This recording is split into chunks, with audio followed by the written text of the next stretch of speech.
hadis yang pertama yang menjadi dasar puasa yang disunahkan, Nabi bersabda, sesungguhnya puasa yang paling dicintai oleh Allah Subhanahu wa taala adalah puasa Nabi Daud.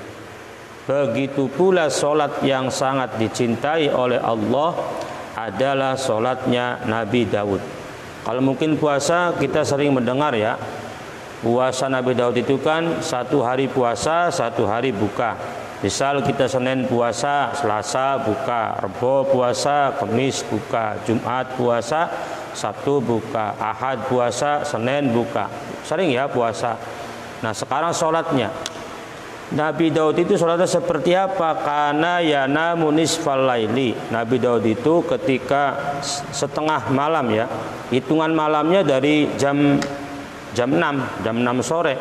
Jam 6 sore, setengahnya malam berarti jam 12 malam atau jam 00. Nah, Kanjeng Nabi Daud itu ketika jam 00 yanamu nisfal laili, tidur sampai jam 00, jam 12.00. Jam 12.00 wa yaqumu thulutsahu, dari jam 12.00 sampai sepertiga malam, berarti sampai jam 3. Dari jam 12.00 sampai jam 3.00 Nabi Daud itu sholat. Berarti sholatnya 3 jam. Jam 12, jam 1, jam 2, jam 3. Ya, 3 jam sholatnya ki. Bagaimana ya? Kadang-kadang kita mungkin kurang pemahaman. Kanjeng Nabi Daud itu sholatnya di tidur sampai jam setengah malam. Nah, berarti jam 12 malam ya, jam 00. Jam 00 Nabi Daud itu tidur. Kemudian dari jam 0 yaqumu thulutsahu. Kalimat yaqumu thulutsahu itu maksudnya Kanjeng Nabi Daud sholat di sepertiga malam, berarti jam 3. Nah, sampai jam 3 itu waktu sholatnya Nabi Daud, jam 00 sampai 03. Kemudian setelah jam 3.00 Kanjeng Nabi Daud tidur lagi, wa yanamu sudusahu, tidur lagi jam 3.00 sampai jam 4.30-an, setengah 5. Nah, setengah 5 baru sholat lagi. Sholatnya Nabi Daud. Nah, ini di sini tidak diterangkan sholat siangnya seperti apa. Yang dijelaskan dalam kitab ini hanya sholat malamnya Nabi Daud alaihissalam. Jadi paham ya. Jadi saya ulangi lagi supaya lebih dipahami oleh para santri sekalian. Kadang-kala kita hanya mendengar Nabi Daud itu sholat puasa masih paham kabar rata-rata lah. Sebenarnya puasa, sebenarnya beli, sebenarnya buka. Nah, sembayang ke sing dipaham ki. Sholat Nabi Daud itu ulai maning. Nabi Daud itu jam 6 sore sampai jam 12 itu tidur. Jadi walaupun tidak tidur ya, sampai jam 12. Nah, jam 12 sampai jam 3 itu waktu sholat Nabi Daud yang pertama. Dia juga kudu mencari apakah sholatnya memang melakukan dari jam 12 malam sampai jam 3 itu sholat terus. Kita kan belum tahu juga. Nah, di sini diterangkannya seperti itu. Wa yaqumu thulutsahu. Kemudian setelah jam 3 Kanjeng Nabi Daud wa yanamu sudusahu, tidur lagi sampai 1/6-nya malam. Berarti jam 3 sampai jam 4.30. Sampai jam setengah 5.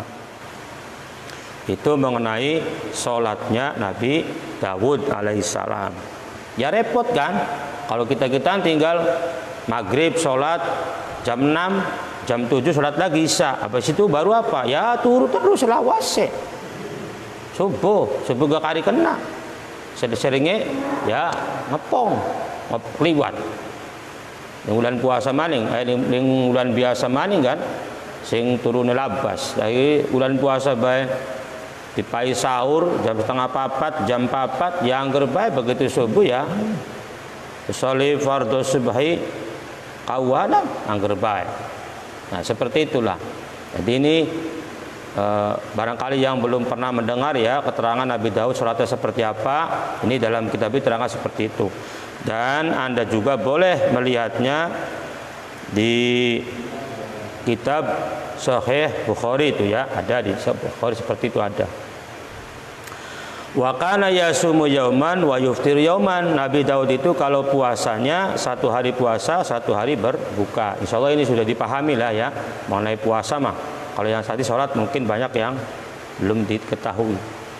Nah ternyata kan kalau kita lihat Nabi Daud, sholatnya Nabi Daud dan sholatnya kita, ya masih enakan sholatnya kita. Puasa Nabi Daud dan puasa kita masih enak puasanya kita. Dikumpulkan dari siji sebulan. Hitungannya Nabi Daud itu puasanya kalau harinya 360 berarti kan 150 ditambah 30 180 hari puasanya Nabi Daud. Barang reang-reangan puasa cuma 1 bulan 29 hari atau 30 hari, masih besaran puasa Nabi Daud alaihissalam. Tapi bayangkan yang 1 hari puasa Ramadan itu sama dengan 10 hari, berarti kan 1 kali 30 hari sama dengan 300 hari. Itulah kelebihan umatnya Kanjeng Nabi Muhammad sallallahu alaihi wasallam.